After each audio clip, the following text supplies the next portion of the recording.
Bonjour, je m'appelle Arthur Keller, je suis un spécialiste des risques systémiques qui pèsent sur les sociétés et également des stratégies pour transformer ces sociétés en anticipation de ces risques.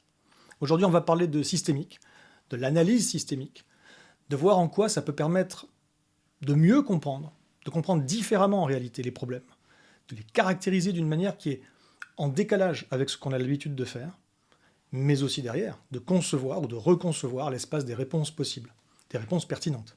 Que vous soyez à titre personnel écolo ou pas, vous avez certainement entendu parler du fait qu'on a un certain nombre de problèmes aujourd'hui qui se posent, qui s'imposent à nos sociétés, des problèmes plus ou moins écologiques, problèmes de climat, bien sûr, on en entend beaucoup parler, c'est bien d'en parler, problèmes de biodiversité, on en entend un peu moins parler, dommage, c'est important. Problèmes d'accès à des ressources, problèmes d'énergie, problèmes d'eau, problèmes de pollution, d'autres types de problèmes encore. Face à ces problèmes, qu'est-ce qu'on fait? Eh bien, on dit on va trouver des solutions. On va essayer de trouver des réponses adaptées. Alors elles sont soit techniques, elles sont soit de la nature des associations, des ONG qui vont sur le terrain pour se battre et pour défendre ou pour préserver certains écosystèmes éventuellement. On va trouver des solutions qui sont politiques, législatives, normatives, etc. Bon. Et bien, moi je vous dis que ça ne va pas suffire. Je vous dis que ça manque de systémique tout ça, comme je vais l'expliquer bien sûr derrière. Et qu'en procédant de la sorte, en essayant de trouver des réponses spécifiques aux différents problèmes, on va certes atténuer les problématiques, mais on ne va rien résoudre fondamentalement. Je vous dis que les solutions, entre guillemets, qui nous sont proposées aujourd'hui, les stratégies qui nous sont présentées comme des solutions, ne fonctionneront pas. Et donc, que l'on va, derrière, devoir affronter des crises. Et donc vous, à titre personnel, parce que vous êtes comme n'importe qui, des individus, des particuliers, vous allez devoir affronter ça dans votre réalité quotidienne, dans les prochaines décennies, peut-être dès les prochaines années. Et vous, en tant que futur professionnel de santé, vous y allez être probablement tout particulièrement confronté. Parlons donc de systémique. Les différents problèmes que je viens d'évoquer, le climat, la biodiversité, l'énergie et tout ça, est-ce que ce sont des problèmes de fond? Ou est-ce que ce ne serait que des conséquences? Des conséquences d'un problème systémique. Alors le mot systémique, il est utilisé aujourd'hui à tort et à travers. D'ailleurs, on va vous dire que le climat est un problème systémique. Enfin, le changement climatique est un enjeu systémique. C'est vrai. Puisqu'il touche l'ensemble de nos sociétés, des systèmes que constituent nos sociétés. Mais c'est vrai aussi de la plupart des autres problèmes dont je viens de parler. Le problème de l'énergie, c'est un problème systémique. Le problème de la biodiversité, dans ses implications, c'est un problème aussi systémique, même si on ne l'a pas encore complètement compris, puisqu'on cultive une séparation entre le monde humain et le monde naturel, mais en réalité, c'est systémique. Et tous les autres problèmes, le problème de l'eau, c'est un problème systémique. En fait, il y a différentes systémiques, et elles s'emboîtent les unes dans les autres. Aujourd'hui, ma conviction profonde, c'est qu'il y a une systémique, qui est la seule qui vaille, entre guillemets, puisque si les autres ne se réenchâssent pas à l'intérieur de cette systémique plus vaste, on passe encore à côté de l'essentiel et on reste siloté dans notre approche. Voilà, on traite les choses en silos, en découpe, en champs disciplinaires différents, en combats, en lutte, en thématiques, en sujets différents. La grande systémique dont je vous parle, c'est la systémique d'un système très complexe, dynamique, qui est le système qui est constitué à la fois du système Terre, et le système Terre, c'est l'ensemble de ce qui constitue la fine couche à la surface de la planète dans laquelle la vie existe. Donc c'est à la fois la lithosphère, la couche externe du manteau terrestre, l'hydrosphère, qui est l'ensemble des eaux de la planète, avec sa sous-partie eau solide, qui est la cryosphère. Ça va être l'atmosphère, ça va être la biosphère, l'ensemble du vivant. Ça va être également la pédosphère, l'ensemble des sols. Tout cela, ça constitue donc le système Terre. Mais c'est pas tout. Également, il y a l'anthroposphère, qui est la sphère des activités humaines. Donc le grand système qu'il faut considérer lorsqu'on parle de systémique, dans laquelle vont, de manière cohérente, se réenchasser toutes les différentes sous-systémiques, c'est la systémique du système dynamique complexe constitué à la fois du système Terre dans toutes ses dimensions et de l'anthroposphère, la sphère de l'humanité, nous, toutes nos activités, toutes nos constructions, tout ce qui constitue en fait la civilisation humaine aujourd'hui. Voilà, c'est ce grand système-là dont il faut comprendre les dynamiques et qu'il faut un petit peu étudier pour voir ce qui est en train de se passer, car le système Terre est en train d'être gravement perturbé. Il faut comprendre ça pour ensuite pouvoir, par entonnoir, comprendre les implications pour nous. Donc si l'on fait un zoom sur ces différentes sphères qui constituent le système Terre, qu'est-ce qu'on observe? On observe qu'elles sont fortement dégradées. Alors je ne vais pas le développer ici, dans cette petite capsule vidéo, mais je vous renvoie, si vous le voulez bien, vers certaines de mes conférences, peut-être une dont on mettra le lien en dessous, où je développe ça de manière plus extensive. Le fait est que donc, aujourd'hui, dans toutes ces dimensions, le système Terre est hautement dégradé. On peut dire que ce sont les systèmes de support de vie de la planète Terre qui sont dégradés, certaines fois de façon irréversible. Les systèmes de support de vie, c'est ce qui permet de rendre la Terre habitable. Donc on est, en tout cas pour une grande partie des formes de vie dont nous faisons partie. Donc l'enjeu est extrêmement grave. Bien, donc si l'on regarde cela, effectivement, on voit des dégradations partout et on voit des dépassements de limites. Je pense que vous avez, dans une autre capsule vidéo, déjà évoqué les limites planétaires. C'est effectivement une des... en fait, c'est un ensemble plutôt d'études et de publications qui ont été organisées et collectées par le Stockholm Resilience Center, et je vous renvoie vers cette étude, des limites planétaires, qui montre effectivement que sur 9 limites théoriques à ne pas dépasser, nous en avons déjà dépassé au moins 6. Tout cela est dû à la grande accélération des activités humaines depuis environ un demi-siècle, avec des flux d'énergie et de matière qui sont en train d'exploser, effectivement, depuis environ un demi-siècle.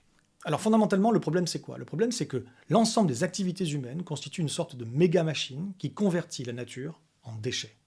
En amont, on prélève des ressources. Ensuite, on les transforme avec de l'énergie qu'on a exploitée, extraite, produite. On les transforme en biens et en services, en un certain nombre d'autres choses qui constituent et qui permettent de faire les activités humaines. Et puis en aval, on rejette des déchets et des pollutions. Et le problème, voyez-vous, c'est que notre extraction et notre exploitation des ressources naturelles et des ressources qui viennent de la lithosphère en amont est trop rapide, trop intense. On prélève des ressources qui ne sont pas renouvelables pour certaines et on va buter dans des stocks finis. Pas pour tout, mais pour un certain nombre de choses, ça arrive déjà, les limites arrivent. Des fois, ce sont des limites géologiques, des fois, ce sont des limites techniques, des fois, ce sont des limites qui sont dues, par exemple, à la disponibilité d'eau, parce que l'industrie minière réclame extrêmement, une quantité extrême, si vous voulez, d'eau douce. Et puis, il y a d'autres types de ressources qui sont renouvelables, mais à partir du moment, et c'est le cas de plus en plus, où on les exploite à un rythme qui est supérieur à leur taux de renouvellement, ça devient des stocks finis. Ensuite, au milieu, comme je vous disais, il y a des activités humaines, on transforme les choses, on transforme la nature, et on dégrade la nature. Et on dégrade plus vite que la capacité de la nature à s'auto-régénérer, parce qu'il y a une auto-régénération, mais elle est limitée elle-même. En aval, comme je disais, il y a des déchets, il y a des pollutions, et on rejette plus vite que ce que la nature est capable d'absorber pour ce qui est absorbable, car certaines choses ne font que s'accumuler dans l'environnement, avec d'ailleurs des toxicités qui augmentent et des problèmes de santé publique qui peuvent être liés à ça. Et aujourd'hui, le fait qu'on prélève trop vite, qu'on transforme et qu'on détruise trop vite, et qu'on rejette trop vite, fait que c'est pas durable, au sens purement écologique du terme, au sens physique même d'ailleurs, biophysique du terme. Ce n'est pas durable. Et ça veut dire que ça va pas durer. Vous comprenez? Ça veut dire quoi concrètement? C'est qu'on va avoir moins d'énergie et de matière disponible. Nous allons, quoi que nous fassions, vers une descente énergétique et matérielle. D'ailleurs, elle a déjà un tout petit peu commencé. Dans certains pays, elle a plus que commencé, mais au niveau global, au niveau mondial, et pour des sociétés telles que la nôtre, elle commence à arriver. La crise en Ukraine accélère, elle n'est pas la cause de quoi que ce soit, mais elle est un déclencheur et un accélérateur de certaines choses, un révélateur également de dynamique. Et nous allons voir assez rapidement, je ne sais pas vous dire exactement comment ça va se passer, la systémique ne me permet pas de dire ça, elle me permet par contre de vous affirmer que nous allons avoir dans les années et les décennies qui viennent moins d'énergie disponible et moins de matières premières. Tout ça pour régler plus de problèmes. Nous allons donc avoir cette descente énergétique et matérielle qui est un enjeu majeur, car jusqu'à présent, nous n'avons su gérer une société qu'à partir du moment où elle croissait, où on consommait de plus en plus d'énergie, et en plus de l'énergie bon marché, et de plus en plus de matières premières. Or, ben voilà, l'ère de l'énergie a commencé surtout par les hydrocarbures, gaz naturel et pétrole, bon marché et abondant, est en train de se refermer. Et on n'aura pas prévu aujourd'hui encore de plan B sociétal pour faire face à la fin de cette ère. Quand je vous dis que l'on prélève, qu'on transforme et qu'on rejette en aval des déchets et des pollutions, de quelle nature sont ces déchets et ces pollutions? Ils sont de nature soit solide, soit liquide, soit gazeuse. Et parmi les gaz, il y a une sous-catégorie qu'on appelle les gaz à effet de serre qui détraquent le climat. Et le changement climatique, donc, vous le comprenez peut-être maintenant, n'est pas juste un problème. C'est un problème parmi d'autres. C'est en fait une conséquence parmi d'autres de ce grand problème qui est que notre civilisation est un flux linéaire qu'on ne peut pas circulariser, qui convertit la nature en déchets. Voilà, donc c'est une conséquence. Il y a une grande différence entre un problème de fond et une conséquence. Je vais vous prendre une métaphore qui va vous parler. Imaginez, dans cette métaphore que je vous propose, que vous ayez des maux de crâne, que vous ayez des problèmes de peau, que vous ayez des problèmes également de transit. Bon, si vous traitez ces différentes choses comme des problèmes séparés de surcroît, il y a des solutions. Les solutions pour le maux de crâne, ça va être le paracétamol, l'acide acétylsalicylique et compagnie. Pour les problèmes de peau, de la pommade par exemple. Pour les problèmes de transit, de la tisane, que sais-je. Et donc voilà, c'est bon. Pas de problème. On a les solutions. Donc il suffira d'appliquer tout cela et puis vous pouvez continuer avec ces petits aménagements quotidiens à vivre tranquillement votre vie sans rien changer. Ça, c'est ce qu'on est en train de faire.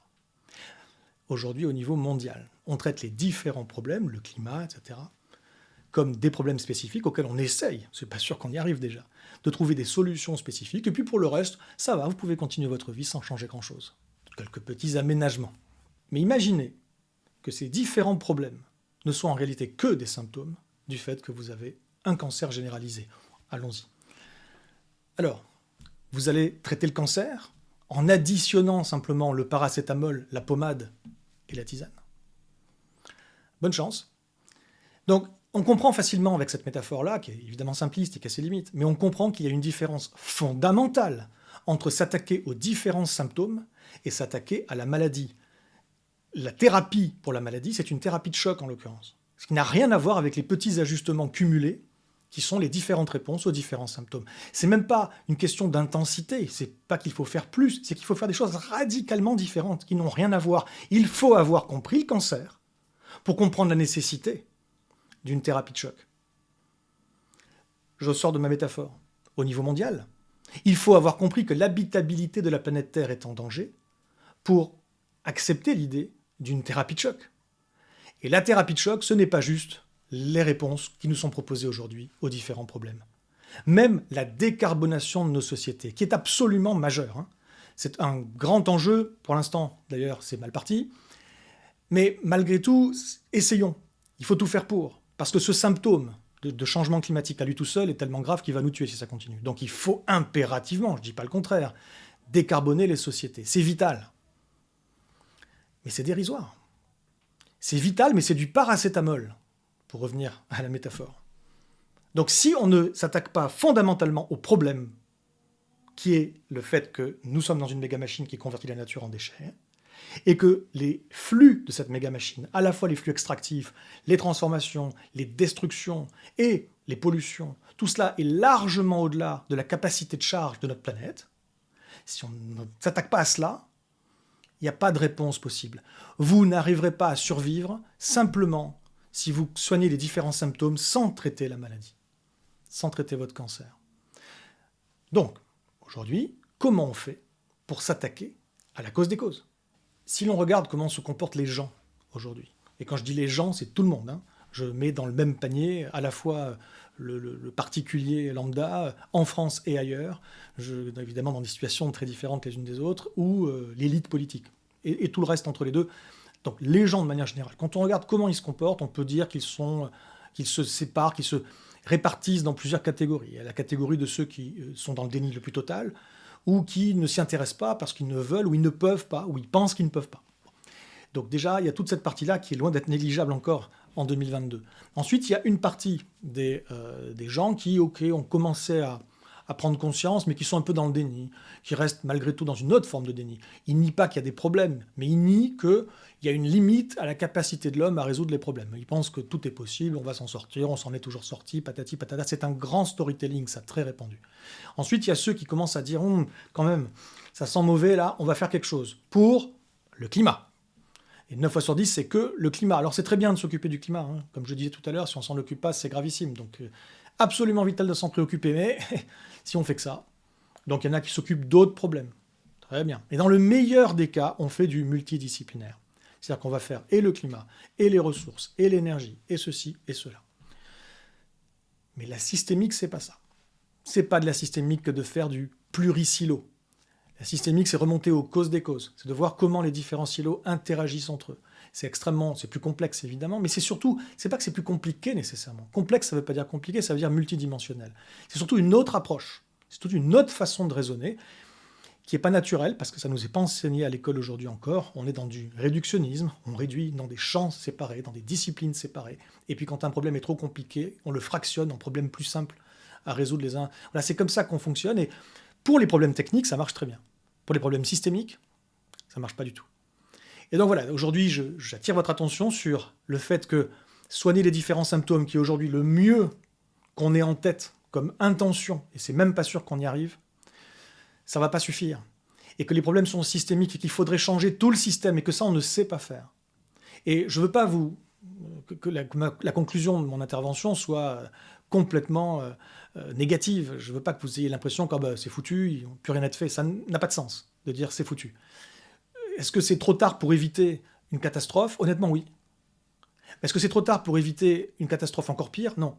Il n'y a pas tout va bien ou tout va mal. Il n'y a pas, c'est pas 0 ou 1. Donc on va aller vers effectivement des grandes ruptures de continuité dans nos sociétés, une grande descente énergétique et matérielle à laquelle on ne s'est pas préparé, à laquelle on ne se prépare toujours pas, à laquelle on ne compte pas se préparer et qu'on ne va pas savoir gérer. On va au début savoir la gérer un peu et puis il va y avoir des points de rupture. Des points de rupture au-delà desquels, dans nos sociétés, on ne saura plus répondre à certains de nos besoins essentiels, à la fois dans le domaine médical, mais pour des choses encore plus basiques que ça, se nourrir. Même en France, grand pays agricole, on ne saura pas produire si demain il n'y a plus une abondance de pétrole bon marché. Tout dépend de cela. Ce que je suis en train de vous dire, c'est qu'il y a plein de choses à faire. Pour ça, je vous renvoie encore vers d'autres contenus, d'autres interventions de ma part, vous en trouverez. Peut-être qu'on va mettre un ou deux liens en dessous de cette vidéo, d'autres conférences où vous verrez effectivement qu'il y a toute une partie sur qu'est-ce qu'on fait. Là où j'attire votre attention donc pour clôturer cette capsule vidéo, c'est que parce que nous ne nous préparons pas, parce que la prise de conscience n'est pas encore la bonne, parce qu'on est persuadé d'avoir bien posé le problème et que ce n'est qu'une question de bons investissements aux bons endroits, de génie, d'innovation technique et de volonté politique, et que quand on aura résolu tout ça, si les gens jouent le jeu, eh bien on y arrivera. Mais non, mais les gens joueront pas le jeu.